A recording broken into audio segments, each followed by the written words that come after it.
siapa yang undi UMNO Barisan Nasional dalam pilihan raya ini, dia akan dapat percuma DAP. Itu je lah naratif yang cuba dibawa oleh Perikatan Nasional. UMNO, DAP, DAP, UMNO. Satu undi untuk UMNO, satu undi untuk DAP. Dah tak ada isu lain. Dan saya ingat kita pun dah kenal sangat Perikatan Nasional ni. Kalau bukan menjaja cerita, fitnah orang lain, menyesatkan orang lain, mengadu domba, namanya bukanlah Perikatan Nasional. Kita pun dah banyak kali ulang. Dalam kerajaan perpaduan ni bukan hanya setakat UMNO dan DAP saja, tapi adanya 19 parti yang lain. Tapi yang kita peliknya, hanya DAP saja yang di-highlight oleh Perikatan Nasional.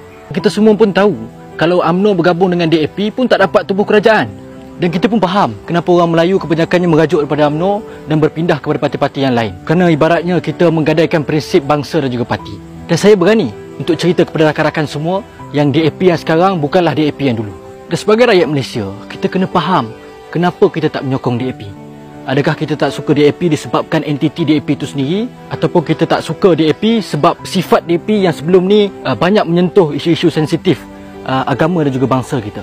Dan kalau sifat-sifat DAP dulu yang tidak begitu sensitif terhadap agama Islam dan juga bangsa yang menyebabkan UMNO dan juga PAS dahulu tidak sealiran dengan DAP, maka kita perlu isytihar perang kepada sifat itu. Tidak kira sama ada dia adalah entiti sebuah DAP ataupun parti-parti yang lain. Dan kalau kita begitu serius nak bela agama, bangsa dan tanah air, ia tidak semestinya kita perangi DAP.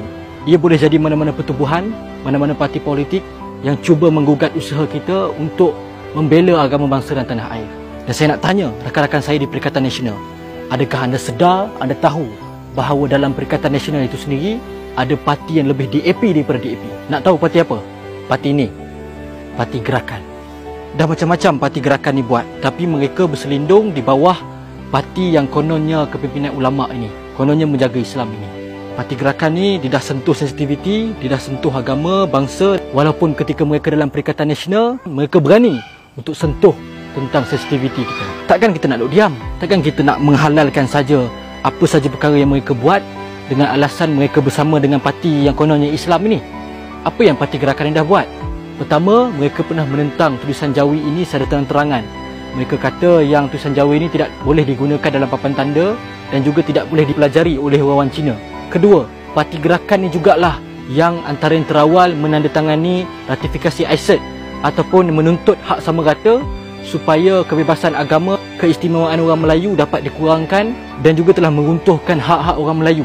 Orang PAS yang sayangkan agama dan bangsa ni, korang tak ingat ke yang kita pernah pergi perhimpunan ISET, ramai-ramai kita menuntut bahawa ratifikasi ISET ni tidak dilakukan. Juga kita menuntut bahawa kerajaan tidak membenarkan hak sama rata dalam Malaysia ini. Tapi mereka lupa apabila mereka dah tidur sebantal, satu selimut dengan Parti Gerakan.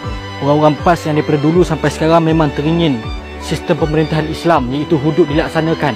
Jangan lupa yang Parti Gerakan ni pernah menghantar surat kepada Kerajaan Kelantan untuk menuntut pembatalan kepada hukum hudud dilaksanakan di negeri Kelantan. Buat mereka yang mengatakan bahawa DAP itu komunis, jangan kita lupa Parti Gerakan ni juga pernah menuntut untuk Abu Mayat Chimping ini dibawa ke Malaysia dan juga mengiktiraf Chimping ini sebagai pejuang negara.